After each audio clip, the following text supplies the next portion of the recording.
If you want to go to trial and not accept a plea agreement, then listen to your attorney and do what he's telling you to do. Okay, so basically it's completely off the table right now, the plea? Yeah. Courtroom drama, multiple felony charges, and a judge's final warning. This is, stop talking. This is clause numbers 24 DCCR 1500, 24 DCCR 1614, 1615, 25 DCCR 0436, and you're Traylon Hill.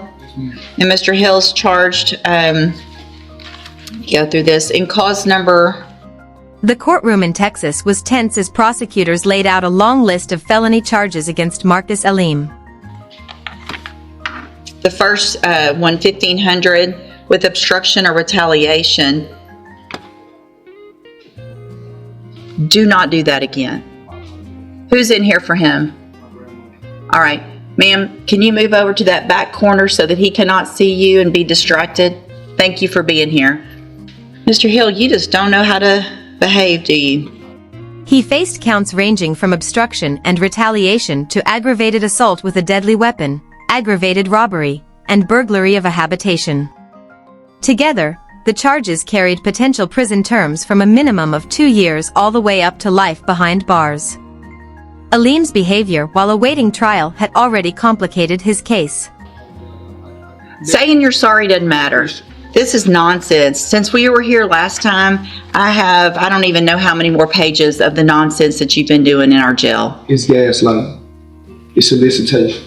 Okay. And I've been trying my best to stay out the way. I've been getting bullied over the microphone. I have inmates there encouraging the inmates to harass me, call me punk, alpha, profit, plenty of things. Gangster player, mad.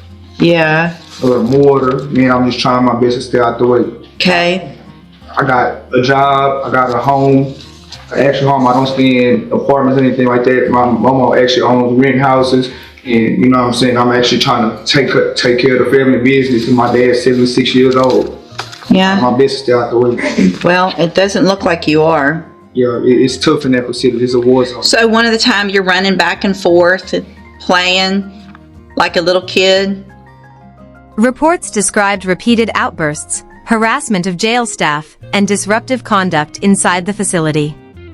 The judge openly expressed frustration, noting that despite repeated warnings, Aleem continued to push the boundaries of jail rules and courtroom decorum. At one point, prosecutors revealed that Aleem had been offered a plea deal, 10 years in prison on a lesser charge, with all other charges dismissed. In the day room? Who made you do that? I work out. Are you allowed to do that in the jail? In the rec room, yes. Okay, so are you allowed to do it in the other room? I have a one-man cell in the facility. Are you allowed to do that? Yes, ma'am. You are? I'm running freely throughout the facility or anything. But I do work out a lot. So who made you dash the floor with water? Everyone in that facility has a water. Who made you dash the floor with water? I'm not the only one. Listen to my question. No one did. No, but you did it on your own, yeah, right? Nobody's stop talking when I'm talking. I'm going to ask you some yes or no questions. So nobody's making you do those things, right? Nobody bullied you into dashing water, right? Yes or no? Yes, ma'am. Okay, hold on a second.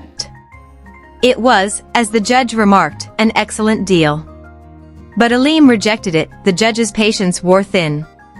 She made it clear this was his last chance to accept the agreement. After that day, no further plea deals would be considered. A jury will decide, she declared, warning him that if convicted, any sentences could be stacked, resulting in even more prison time. The case moved forward toward trial, with the aggravated assault and aggravated robbery charges expected to be tried together.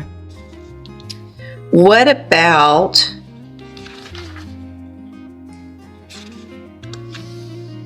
why do you continue to make comments to the female officers out there? Why do you think that's okay after you've been told not to do that? Sitting in the field all day long, man. When I see them women, I get the turn. I'm a little boy. I admit that. Because you're a lover boy? Yes. So you understand that part of all of this trouble and you not being able to get your cases worked out is because you can't follow that rule. Yeah, I hate that. Did somebody bully you into being that way to those officers? Prosecutors also indicated that Aleem could still face additional cases afterward, since the charges stemmed from separate incidents. Later in the same session, the court heard another case, this time involving Derek Ardwan, who had already pleaded guilty to sexual assault, a second-degree felony. Ardwan faced up to 6 years in state prison under the plea agreement. In a manner, you know what I'm saying? When Oh, yeah? I'm dealing with these stressful inmates, you know, I love to be around mom. Okay. To mama boy. Judge, based on his Sunday night activity, I'm pretty sure there'll be a new case coming. Yeah.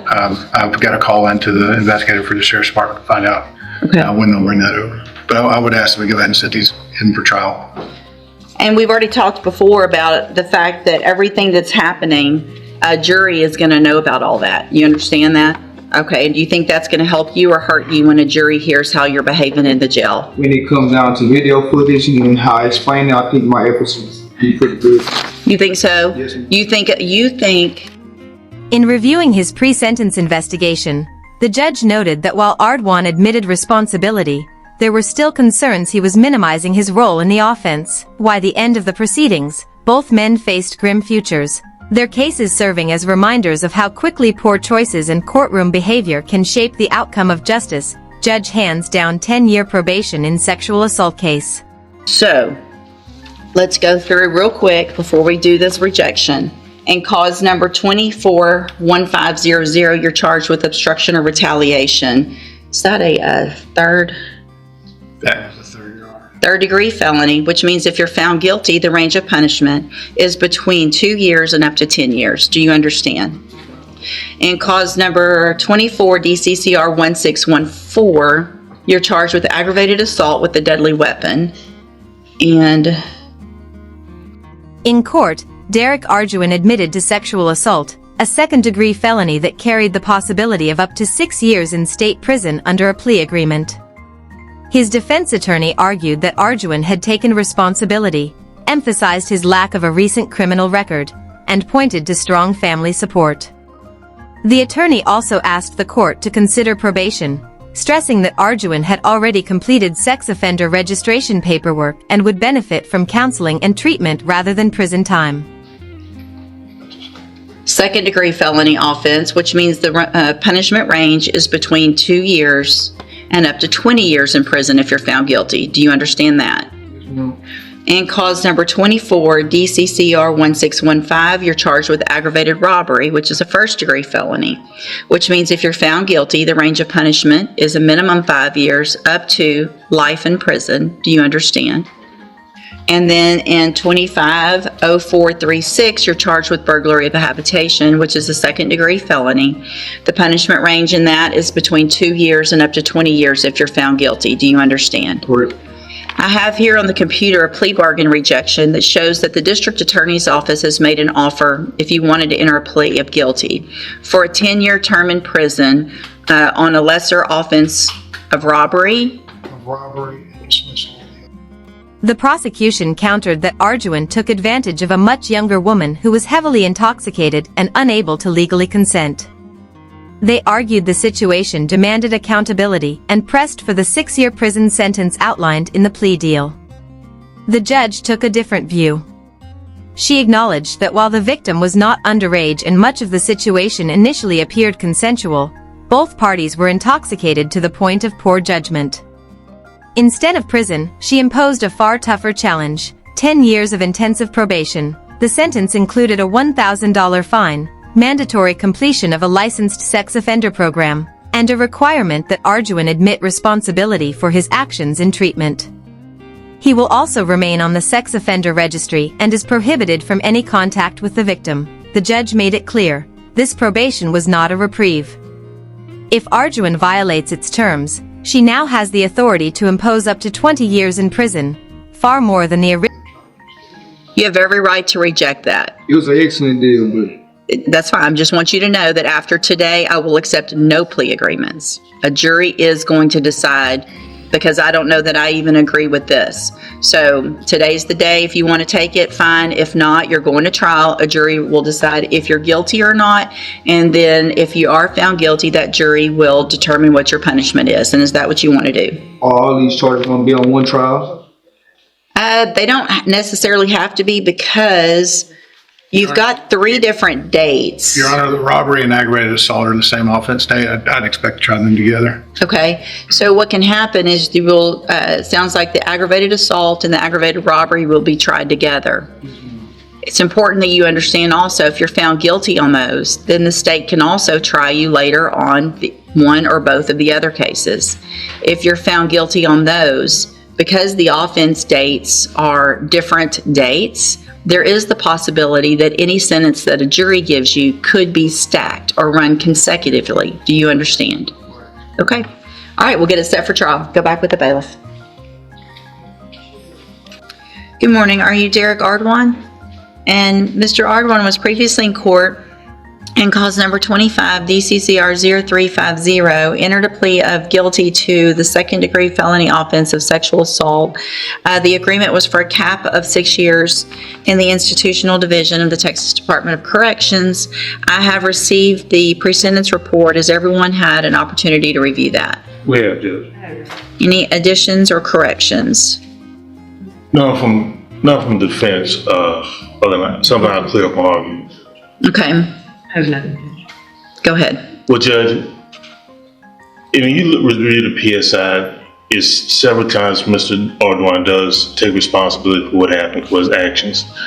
I know there was some talk from the PSI writer that seems that he was minimizing or still deflecting some of his responsibility in what happened. I did speak with Mr. Ardwan about that. He said that toward the end of their interview, he understood more what the PSI was saying, because there was 2 people from probation there at the time. Yes, sir. And so as the second person started to intervene, he understood. And so he totally takes responsibility for what happens. He understands the situation. He shouldn't have been in, him or the complainant, during that situation. He was going through a situation with his girlfriend. It wasn't his wife. It's not his actual stepdaughter. His girlfriend, and started getting more attention from the stepdaughter than he should have, and he went along with it. Shouldn't have, but he did. It wasn't a situation with someone underage or anything like that. She was definitely of consenting age. Being in a relationship with him, they started hanging out a lot more, almost in a dating scenario, if you will. And then it escalated to the point where they were together that evening. Nothing of force, anything was happening. To my client understanding at the time, he thought everything was consensual that was going on. It wasn't until later, until this investigation, that he realized her stance or argument of her being intoxicated to the point where she couldn't give consent, legal consent or anything during the activity. I would like to point out with him, when you look at his criminal history, he has not had any type of criminal history since 2001. So since he was in trouble that one time, or that last time there, he has done everything he can to try to keep his life on track and not revert back to any of the old activities he had when he was younger. My understanding is, he does have a lot of family support. I've been in touch with several members of his family that have reached out to me. My understanding is that the mother of the complainant is still very supportive of him. And to the point where, even though he moved out and was away from her and everything like that, she still wanted to pursue their relationship and work on their issues. He is asking that the court consider community supervision in this situation. I think it definitely could be appropriate here in a situation where he's a registered sex offender at this point, so he will be able to get the attention or that he needs through any sex offender classes or through their registration, as well as I think that there's several vehicles available through probation that could help with any other additional issues that he does have. So at this point, Judge, we are asking the court consider deferred adjudication in the situation with Mr. Hardwine. Thank you. Ms. Monfino? Judge, although the PSI reflects that they were unable to contact the complainant, the notes in the case reflect that our office has, and she seemed cooperative and wanting to go forward with the prosecution based upon that, based upon the nature of the offense, the circumstances that even Mr. Lewis himself has described with respect to, she may be considered a legal adult, but the difference in their age is quite substantial. Obviously, he took advantage of the fact that she was making bad choices with respect to drug and alcohol use and got herself in this position. So on her behalf, Judge, the state would argue for the 6 years under the cap of deferred enforced discretion force. Thank you. And if I just may confirm, in case the question arises, he has already completed the sex offender registration paperwork. Oh, yes. Yeah, Yes, I think we did that at the plea. Just check. Thank you. So I guess my thought is on this, I don't disagree with Ms. Malfino that prison time isn't necessarily warranted. It sounds like you got yourself in a predicament that you're way old enough and grown up to know better. She wasn't a minor. There was a lot of things that looked like they were consensual up until a certain point where y'all probably, it sounds like we're both so intoxicated you clearly didn't know what was going on. 6 years, you're out in a few years. There's no treatment. There's none of that I think would be helpful. And so I think to me the better and maybe even more difficult thing for you is a probation, because this type of probation is not going to be easy. So what I'm going to do is find that you entered your plea of guilty freely and voluntarily. Find sufficient evidence to find you guilty. However, I'm going to defer all proceedings and place you on probation for 10 years. There's two things that are, well, let me finish and then I'll go through some other stuff. I'm going to order a $1,000 fine. I'm going to order that you follow all of the rules and conditions of probation, and that includes entering and successfully completing a licensed sex offender program. To successfully complete the program, you also have to admit what you did. So it's very important that you get in that program, you take responsibility for your part in what happened and how you got to this position so that you're never in this position again.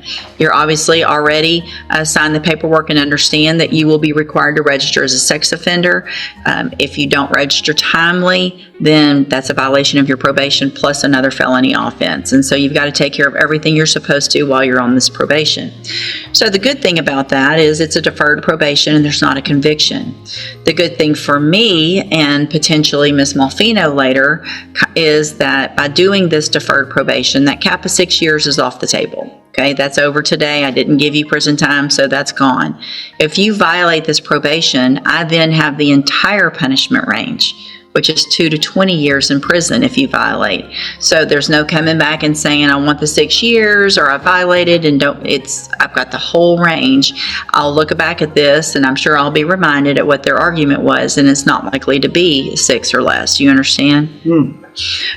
So I'm going to hand you the trial court certification that shows this was an agreement that I followed, and so you've waived your right to appeal. Now, obviously, a part of this probation is that you have absolutely no contact and no communication with the victim. And so if there's some relationship that you're still having with her mother, it cannot be at a place where she is. You cannot go to wherever she's working. If you go into a restaurant and then she comes in after you, you're the one who has to leave. It's up to you to remain away and not have any contact or communication. You understand? Yes, sir. All right.